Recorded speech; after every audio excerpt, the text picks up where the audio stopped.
Hi everyone, good evening. Welcome back on my YouTube channel. आप लोगों का स्वागत है मेरे यूट्यूब चैनल में। आज मैं बात करने आई हूँ बाल मजदूरी के बारे में। मैंने लास्ट एक वीडियो बनाया था, उसमें मैंने बात किया था चाइल्ड अब्यूज़ के बारे में, यानी कि बाल शोषण। उसमें मैंने बात किया था कि किस तरीके से चाइल्ड अब्यूज़ होता है, बाल शोषण कितने प्रकार के होते हैं। उसमें मैंने बात की थी बाल मजदूरी के बारे में। तो मैंने कहा था नेक्स्ट जो मेरा वीडियो होगा वो मैं बाल मजदूरी को लेकर के बनाऊंगी, तो इसलिए मैं आज बात करना चाहती हूँ बाल मजदूरी के बारे में। तो चलिए जानते हैं क्या है बाल मजदूरी। सबसे पहले तो मैं बाल मजदूरी के बारे में थोड़ा डिस्क्रिप्शन देना चाहूँगी कि क्या है। वैसे आप सभी लोग जानते हैं, लेकिन फिर भी मैं बताना चाहूँगी। 14 साल की कम उम्र के जितने भी बच्चे हैं, अगर उनसे किसी भी संस्थान पे, किसी भी जगह पे, घर में, बाहर, कहीं भी, आप दुकान में, रेस्टोरेंट, ढाबा, कहीं भी काम कराया जाए तो उसे बाल मजदूरी कहा जाता है।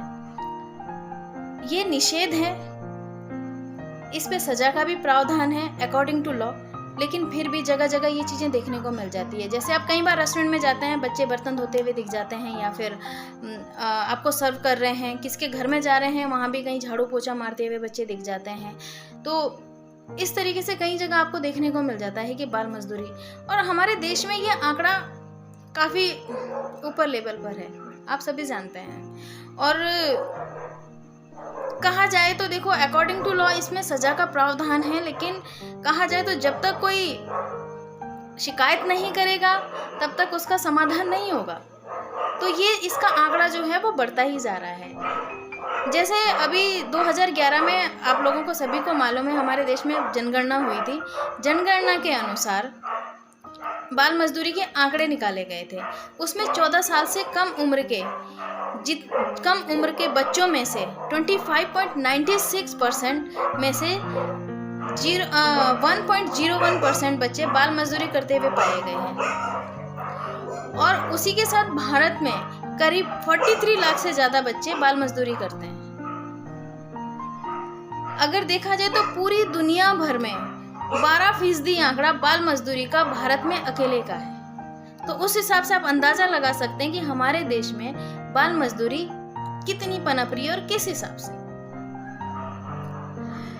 इसमें आप लॉ को ले लो, कानून को ले लो कि सजा का प्रावधान है, लेकिन जब तक हम खुद को नहीं बदलेंगे या हम आप मिलकर खुद को नहीं बदलेंगे तब तक ये चीजें कम नहीं हो सकती। हमारे देश में 1986 में बाल निषेध कानून बना था एक, तो वो तो एक लॉ के हिसाब से चलो वो बन गया है, और उसमें अगर किसी को बाल मजदूरी करते हुए देखा गया तो उसमें सजा का प्रावधान है। According to section 14 in the child labour provision and regulation act 1986 के अनुसार, अगर कोई भी व्यक्ति किसी 14 साल से कम उम्र के बच्चे से काम करवाते पाया गया तो उसे 3 माह से 1 साल तक की सजा और 10,000 से 20,000 तक के जुर्माने से दंडित किया जाएगा। ये हमारे लॉ में कानून बना है, ये एक्ट बना है, एक अधिनियम बनाया गया है 1986 में, जिसे कहा गया है बाल श्रम निषेध कानून। तो ये तो लॉ ने बना दिया है, कानून बनाया है तो अप्लीकेबल भी है, धारा बनी है तो अप्लीकेबल भी है, लेकिन ये तब तक नहीं लागू होगा, तब तक नहीं चलेगा किसी पर, जब तक कोई किसी के खिलाफ शिकायत नहीं करेगा, कोई किसी के खिलाफ आगे नहीं बोलेगा। अगर कोई पाया गया है कि किसी बच्चे से कोई मजदूरी करा रहा है या घर में काम करा रहा है या कोई भी काम करवा रहा है, अगर उसके खिलाफ कोई शिकायत नहीं करी जाएगी तो कहाँ का कानून और कहाँ की सज़ा। तब तक तो कुछ भी नहीं होगा ना, जब तक कोई आगे नहीं बढ़ेगा और जब तक इसके खिलाफ कोई बोलेगा नहीं। वैसे बहुत सारी संस्थाएं ऐसी हैं, बहुत सारे एनजीओ ऐसे हैं जो ऐसे बच्चों की हेल्प करते हैं जो अपनी पढ़ाई नहीं कर सकते और उनको मजबूरी में काम करना पड़ता है। अगर आप उस बच्चे की ज़रा भी इतनी हेल्प कर देंगे, ऐसी किसी संस्था से कांटेक्ट कर देंगे कि ये बच्चे का वो खर्चा उठा सकें, तो ज़रूर उसका भविष्य बन सकता है। अगर वो चलिए ये तो हम लोग एक अपने हिसाब से कर सकते हैं कि हमने वो बच्चे की हेल्प कर दी, लेकिन मानवता कहाँ है। अगर किसी बंदे को किसी मज़दूर की ज़रूरत है या किसी घर में झाड़ू पोछा करवाने वाले की ज़रूरत है तो कई बार यार छोटा बच्चा चाहिए, वो लोग ये नहीं सोचते कि खुद का उनका बच्चा स्कूल में पढ़ रहा है, एक अच्छी शिक्षा ले रहा है, शिक्षा का अधिकार उसका भी तो है, और आप उससे कम उम्र में अपने घर में झाड़ू पोछा लगवा रहे हो, और बिहेवियर इतना बेकार होता है कि आप उसके बारे में अंदाज़ा भी नहीं लगा सकते।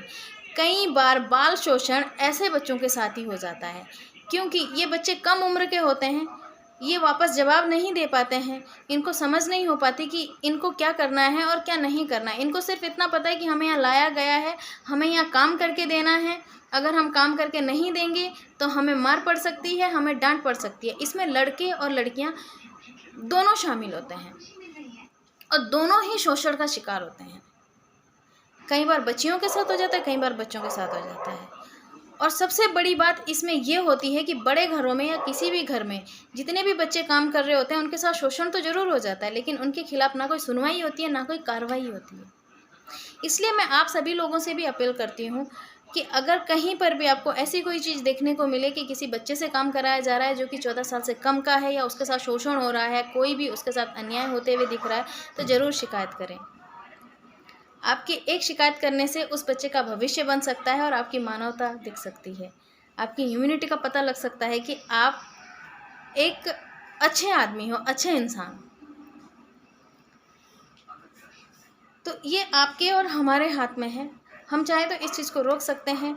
इन आंकड़ों को ना बढ़ने दें तो ज़्यादा अच्छा होगा, ये हमारे लिए भी और आपके लिए भी। हमारा खुद का बच्चा या किसी के भी घर से छोटे भाई बहन अगर कहीं काम कर रहे होते हैं तो हमें तकलीफ़ होती है, हम नहीं चाहते हैं कि वो कहीं पर भी काम करें, क्योंकि उनकी पढ़ने की उम्र है, ना करें वो काम।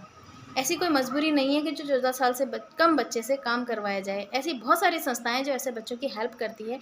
तो प्लीज़ ऐसी चीज़ें अगर आपके आसपास में कहीं भी दिखे तो इसको ज़रूर रोकने की कोशिश करें, ज़रूर आगे बढ़ें, ज़रूर आगे हाथ बढ़ाएं। आप अगर एक हेल्प करेंगे, एक आगे बढ़ेंगे तो कई लोग आपके जैसे आ जाएंगे और कई लोग आपकी भी हेल्प कर सकते हैं। आज के लिए सिर्फ इतना ही आज की वीडियो में। नेक्स्ट मैं किसी और टॉपिक पे फिर से बात करने के लिए आऊँगी। तो आज के लिए थैंक यू सो मच।